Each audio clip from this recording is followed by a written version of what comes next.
Alright, so a major potential risk for Palantir's Q4 earnings report, which is scheduled to come out on February 17th, is their investments in SPACs, SPACs, which stands for Special Purpose Acquisition Companies. Now, just in case you're not already aware of what SPACs are and how they work, essentially, they're a publicly traded company that merges with a private company, essentially bringing that private company public under a new ticker symbol. Now, Palantir has invested a couple $100 million into growth companies that have high potential for the future, like electric vehicles, EV batteries, healthcare, and data analytics, and so on and so forth. And the reason why this is a risk for Palantir's Q4 earnings report is that since these companies are publicly traded, Palantir has to declare either an unrealized gain or an unrealized loss, which is going to affect the earnings per share of the company. And a shout out to Sir FinTech on the Palantir subreddit, who has confirmed that the gain or loss from these SPAC investments has to be something called marked to market every single quarter. So the value of those SPAC investments has to be updated in real time. There's another Palantir investor on Twitter called TJ Evans, who I definitely recommend you follow,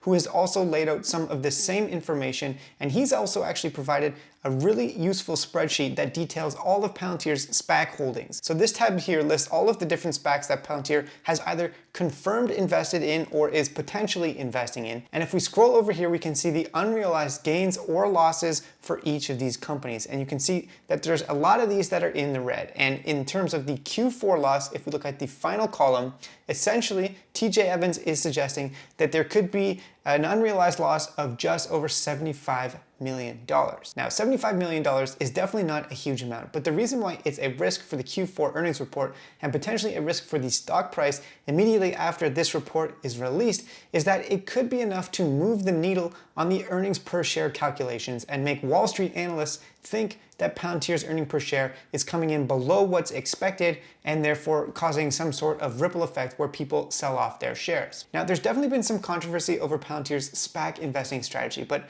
I'm personally not worried about this for a couple of reasons. First of all, this is just a paper loss. It's a bit of an accounting trick, but it doesn't actually mean anything in terms of the profitability of the fundamental underlying business, in the same way that the stock-based compensation negatively impacted Palantir's bottom line over the past few quarters. This is a similar type of line item that isn't actually related to business operations. And so if we're seeing an operating profit and operating cash flow and growth in the revenue, that's what I'm much more concerned about. However, I do think it's possible that people will seize on something like this and that it could have potentially a short-term negative impact on the actual stock price, if not on the actual business itself. In the long run though, I think this strategy does have huge potential because Palantir is getting in on the ground floor with a lot of high growth companies that have major potential in disruptive, innovative sectors. For instance, Palantir is now invested in Tritium, which is an EV charging company, and President Joe Biden recently pumped the company by featuring it in one of his announcements, which has caused the stock price to rocket over 70% over the past couple of days. Now, I definitely don't think that this pump up is sustainable because these types of short-term news-related catalysts don't generally tend to last very long. And in any case, it won't be reflected in the Q4 earnings report because it just happened a couple of days ago. But the point is that even if one or two or a small handful of these SPACs that Palantir has invested in actually hit it big, then that could potentially offset any of these paper losses that we're seeing with the other SPACs. For instance, the Faraday Future EV company, which is down 65% over the past 6 months, and in fact was recently implicated in a scandal where some of the executives were accused of providing false information to investors about how many EVs the company was actually producing. So yeah, just a quick video today because I want to make sure that everybody knows about what these SPACs could do to Palantir's bottom line in the Q4 earnings report and how there could potentially be some news articles on this after the fact featuring how there's a negative impact on the earnings per share and sort of highlighting the deals that have gone bad,